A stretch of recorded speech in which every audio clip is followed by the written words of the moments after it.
الحمد لله الذي خلق الإنسان وحلاه من نطق البيان، والصلاة والسلام على من لا نبي بعده. أما بعد، فأعوذ بالله من الشيطان الرجيم. بسم الله الرحمن الرحيم. إنا أنزلناه قرآنا عربيا لعلكم تعقلون. صدق الله العظيم.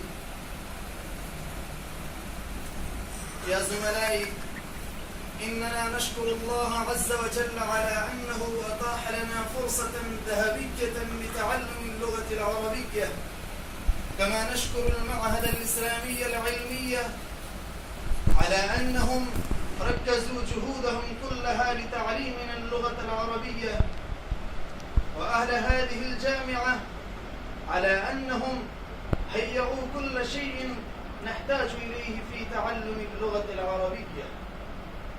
إخواني في الله، اللغة العربية تتميز من بين سائر اللغات بميزات رائعة كثيرة، أعلاها أنها لغة اختارها الله تبارك وتعالى لآخر كتابه. اللغة العربية غنية بالكلمات المترادفة والمعاني الإنسانية الرفيعة والأساليب المتنوعة، كما قال الشاعر عن وسعتها: وسعت كتاب الله لفظا وغاية، وسعت كتاب الله لفظا وغاية، وما ضقت عن آي به وعظاتي، فكيف أضيق اليوم عن وصف آلة، فكيف أضيق اليوم عن وصف آلة وتنسيق أسماء لمخترعاتي.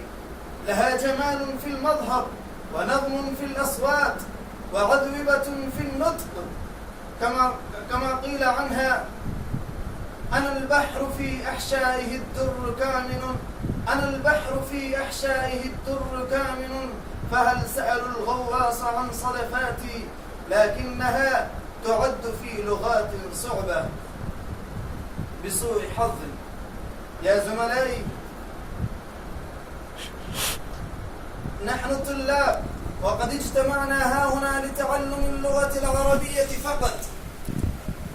الطالب الذي يريد أن يتمهر فيها هو يواجه مصائب متنوعة، وهذا من المعلوم أن الرجل لا يستطيع أن يصير عظيما بغير المشاكل والمصائب.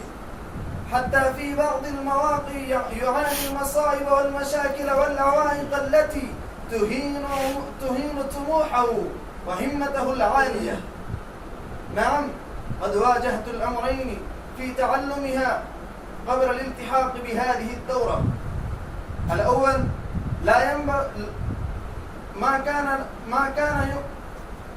كان لا يمكنني ترجمة العبارة المطولة المعقدة قبل حضورها هنا. والثاني، أنا كنت أخاف في التكلم بها ونطقها، لكن لما شاركت في هذه الدورة التدريبية رفعت هذه المشاكل والمصاعب من رأسه وقلبه بفضل الله وبحمد الله. لماذا؟ لأن هذه الدورة التدريبية تعلمنا درسا لكل شيء مانع لنا من التقدم إلى النجاح. مثلا الخطابة من عندنا، الحوار مع الأجنبي، والقصص، قراءة الكتب الصغيرة والطريفة، وكتابة المذكرات كل يوم.